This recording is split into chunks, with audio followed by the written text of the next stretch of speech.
Brought to you by Agilus Diagnostics. Health test की बात आती है तो मैं भरोसा करता हूँ India largest diagnostics company Agilus diagnostics. खुद को टेस्ट करते रहो। क्या मुसलमान मानते हैं कि गंगा यमुना की धारा में नहाने से या वहाँ पर जाकर के रात बिताने से पाप का शमन होगा, पुण्य की प्राप्ति होगी? अगर वो ऐसा मानते हैं तो इनको घोषणा करनी चाहिए कि हम भी ये इस दर्शन को मानते हैं और इसी विश्वास के हैं, तो फिर हम लोग विचार करें। लेकिन जहाँ तक हम लोगों को जानकारी है वो इस तरह की कोई बात मानते नहीं। राम के लिए, राम भक्तों के लिए सही है, खुदा के भक्तों के लिए सही है, ये तो माना जा सकता है।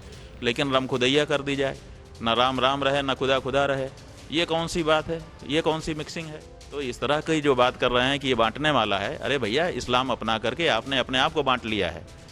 आपके पूर्वज जो है जब थे तो आप क्यों बटे? आप आ जाओ, फिर से कह दो कि भाई हमारे पूर्वजों ने जो गड़बड़ी की थी उसको हम ख़त्म कर रहे हैं, हम जहाँ थे वहीं आ रहे हैं, तो हम लोग फिर नहीं रोकेंगे।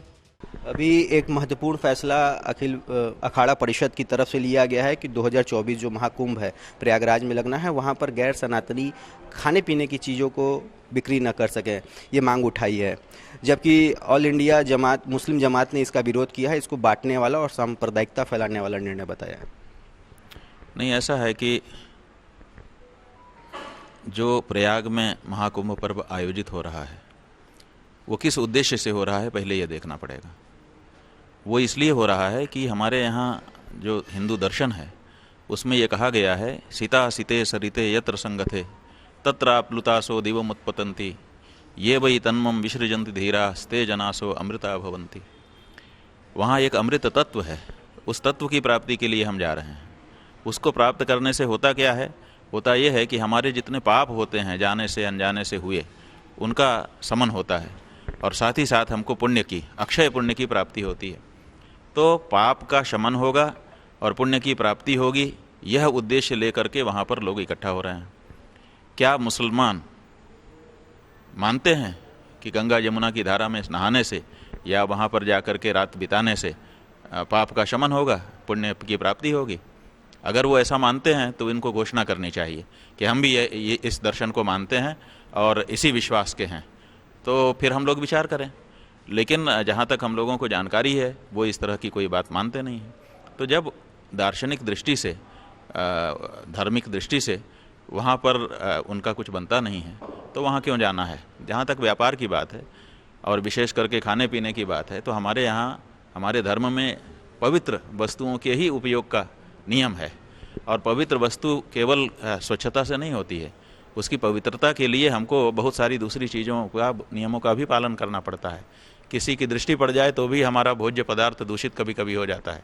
किसी से स्पर्श से भी पदार्थ दूषित मानते हैं हम लोग। इसलिए वहाँ पर अगर आपका ऐसा दर्शन नहीं है, ऐसी दृष्टि नहीं है, तो वहाँ पर क्यों जाना है? इसलिए मुसलमानों को स्वयं नहीं आना चाहिए। और ये जो कहना कि ये बांटने की बात है, तो बांटने की बात यह है कि बहुत सारी चीज़ें हैं जो आप अपने यहाँ करते हो, हम नहीं करते, और बहुत सारी ऐसी चीज़ें हैं जो हम करते हैं, आप नहीं करते हो। तो इसमें हम कहाँ बट गए? आप अपनी जगह सही हो, हम अपनी जगह सही हैं। अब आप चाहते हो कि राम खुदैया कर दिया जाए। राम के लिए, राम भक्तों के लिए सही है, खुदा के भक्तों के लिए सही है, ये तो माना जा सकता है। लेकिन राम खुदैया कर दी जाए, ना राम रहे ना खुदा रहे, ये कौन सी बात है? ये कौन सी मिक्सिंग है? तो इस तरह की जो बात कर रहे हैं कि ये बांटने वाला है, अरे भैया इस्लाम अपना करके आपने अपने आप को बांट लिया है। आपके पूर्वज जो है जब थे तो आप क्यों बटे? आप आ जाओ, फिर से कह दो कि भाई हमारे पूर्वजों ने जो गड़बड़ी की थी उसको हम ख़त्म कर रहे हैं, हम जहाँ थे वहीं आ रहे हैं, तो हम लोग फिर नहीं रोकेंगे। तो ये भेद तो अपने अपने उपासना पद्धति के कारण बना ही हुआ है और इस भेद में ही हम लोगों की भलाई है। ये रमखुदैया वाली जो बात है ये बिल्कुल ठीक नहीं है। जिसको जैसे विश्वास हैं, जिसकी जैसी परंपरा है, उसके अनुसार उसको निर्वाह करना चाहिए।